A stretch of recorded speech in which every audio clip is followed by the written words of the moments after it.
to my channel, Dream Budgets.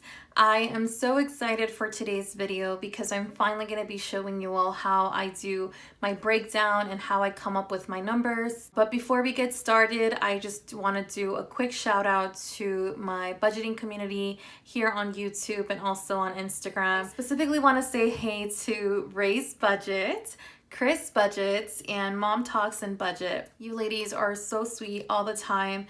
Actually, Ray and Kris both did a shout out on Instagram, and I just thought that was the sweetest thing ever. So thank you both for doing that. I really appreciate that. And also Mom Talks and Budgets, aka Shy. She actually did a giveaway a while back ago and I won. So I was so thrilled to win because I never win anything. So it was just amazing, and that's gonna go right into my sinking fund. So thank you, Shy, for doing that. If you all haven't checked out their channels, I'm gonna go ahead and link them in my description.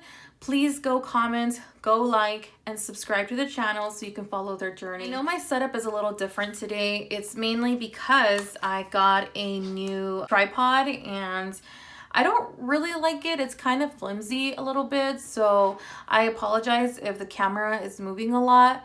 I'm gonna do my best to not move the table as much because it just kind of bugs me. I do have some of these already filled out because I was starting to create this and I totally forgot that I wanted to film this video for you all. So I actually went back and deleted some of the info, but I did keep some on there because it's just math and I'm not gonna go back and do all that math again. Now, off the bat, you could see that I have my income that I get per this month, and I have my monthly bills. That's a really big part of how I come up with my cash envelopes and my sinking funds, which are down here. This first box over here, I include the dates of when I'm getting paid and the amount that obviously I get paid.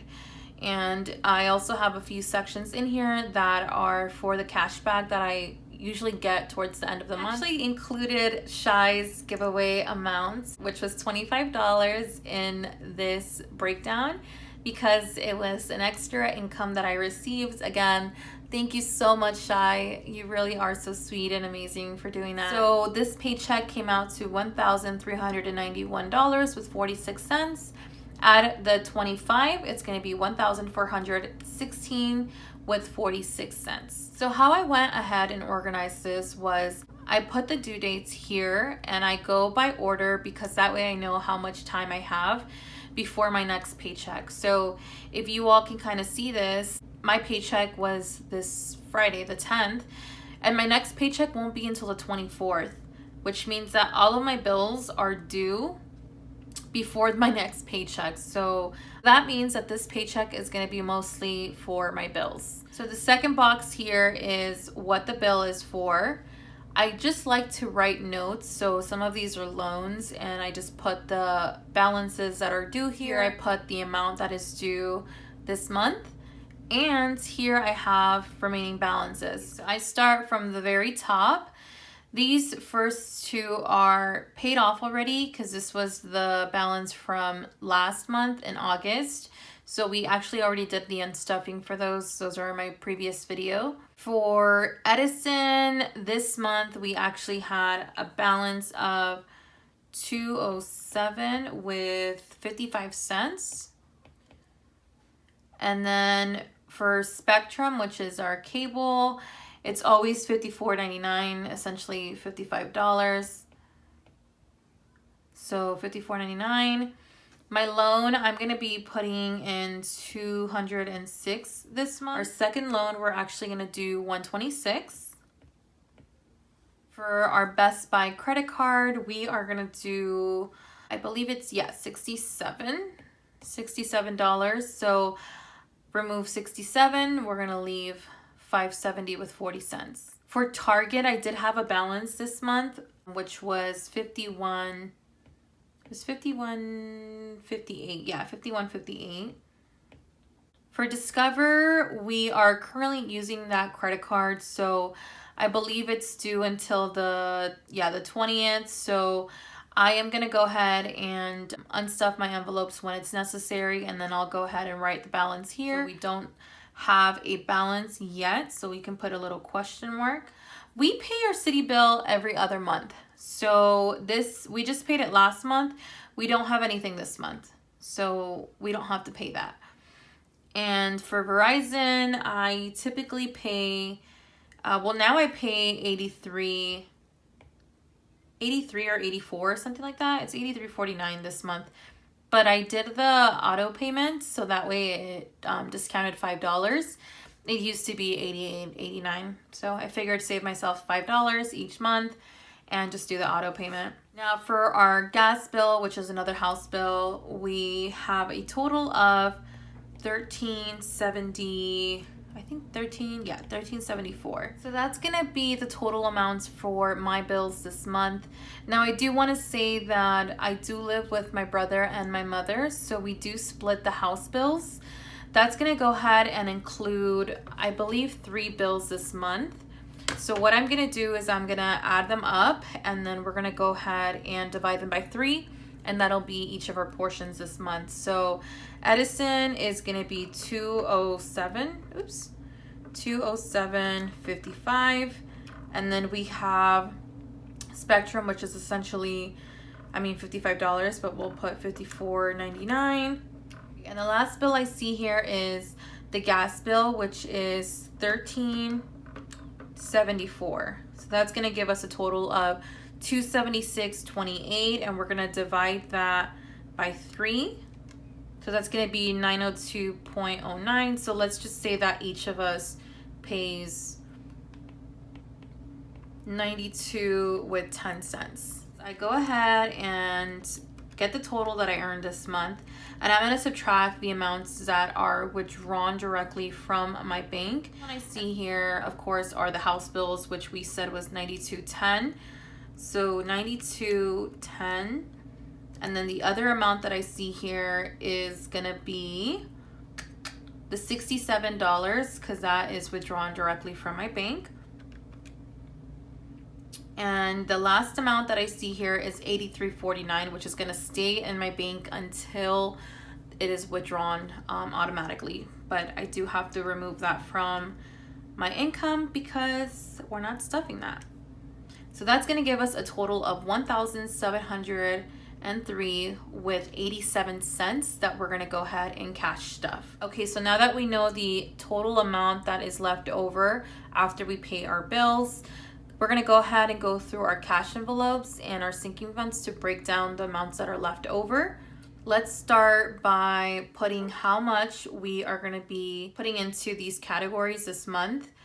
Rent is always $900, so we're gonna leave that at $900. Gas, we actually do $40 a week, and we're gonna times that by 4. So that's $160. Actually, for gas, I have $20 in 5s and 1s, I believe, left over. So we're only gonna do $140.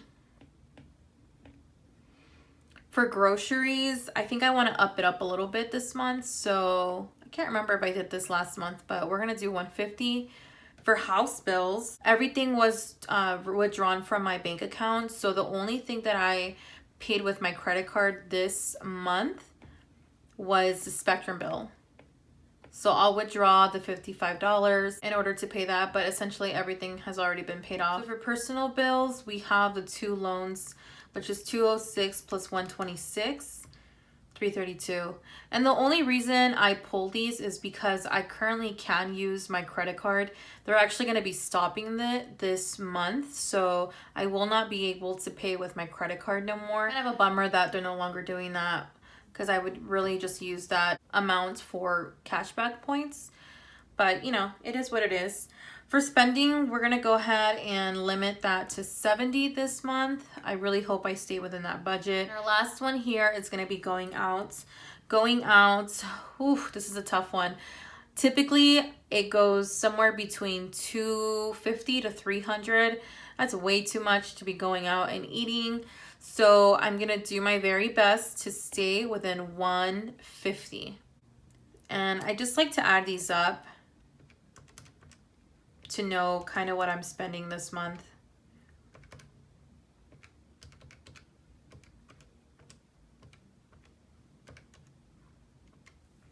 So this month I'm gonna be spending a total of $1,797, at least for this, because we also paid some bills. All right, so now that we know exactly what is due this month, we're gonna go ahead and break down our income, and I'm gonna leave it at 1,173 because all my bills are due this month. I think this time around I'm only gonna do 400. I usually start with the bigger number first, so I'll do 500 and then 400, but I have a lot of bills due early in the month, so can't do that. So for gas, we're gonna do $40, which is gonna leave us with 100 to stuff for next paycheck.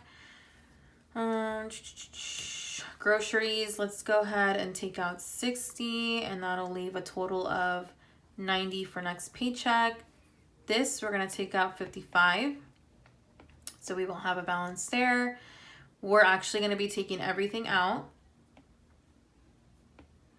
For going out, I think I don't know if I'll be using all the 70, so I'm going to stuff only $20, which means I have about 50 left over.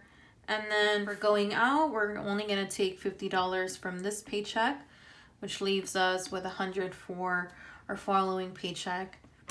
So that means 400 plus 40 plus 60 plus 55 plus 332 plus 20 plus 50, $957 is going to be going into our cash envelopes. And so for our next paycheck, we know exactly what we have to pull.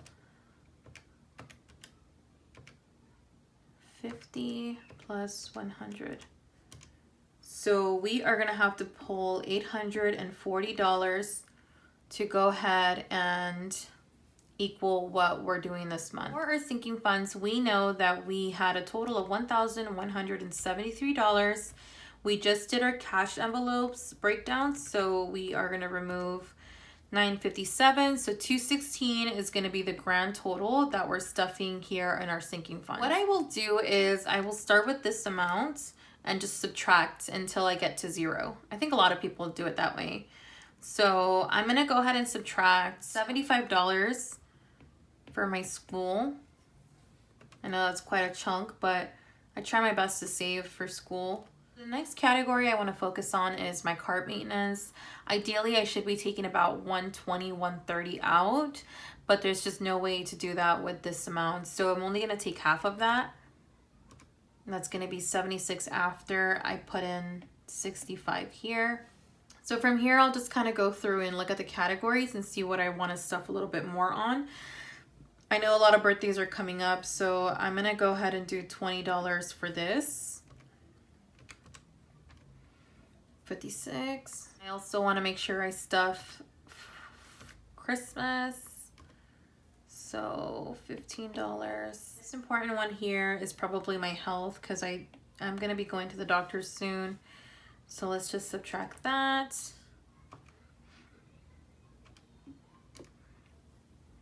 Now emergency, I do want to make sure I put something in emergency, so at least $10.